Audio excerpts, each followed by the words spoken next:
আমি নিশি, এটা আমার জীবনের গল্প। আমি আকাশকে বলেছিলাম আমার নার্সিং আর ওর এলিমেন্টটা শেষ হলে আমাদের বিয়ে হবে। ছোট্ট এক সুখী সংসারের স্বপ্ন বলেছিলাম আমরা।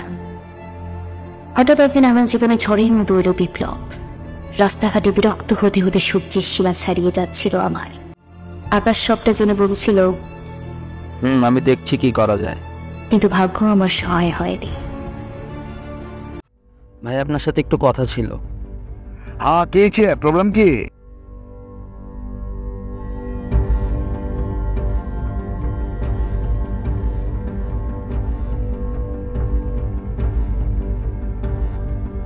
দেখো নিশি, এভাবে তোমার সাথে আমার রিলেশনটা কন্টিনিউ করা সম্ভব হচ্ছে না।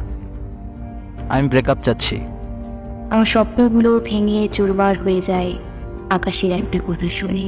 আমার এভাবে আর হবে না কিছু, আমি থাকতে পারবো না। আমাদের বিয়ে হবে, সংসার হবে।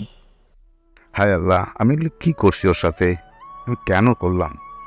এটা কি করা ঠিক হলো? ছি ছি ছি ছি, আমি এরকম হয়ে গেছি। এটা ঠিক হচ্ছে না, আমার চেঞ্জ হতে হবে। আমার ওর কাছে ক্ষমা চাওয়া উচিত। ঋষি, দেখো, তুমি যেমন চাইছিলা আমি তেমন তোমার মনের মতো দিয়ে আসছি।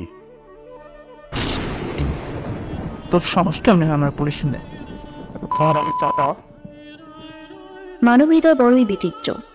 যার জন্য আমার ভালোবাসাকে হারিয়েছি, তারই মায়া আমাকে আষ্টে পৃষ্ঠে আঁকড়ে ধরেছিল।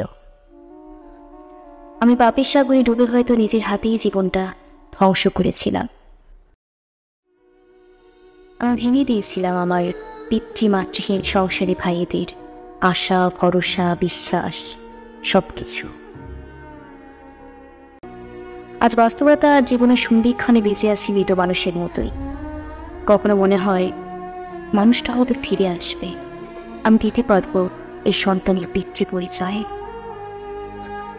কিন্তু আমার জীবনে রূপান্তরের আশা হয়তো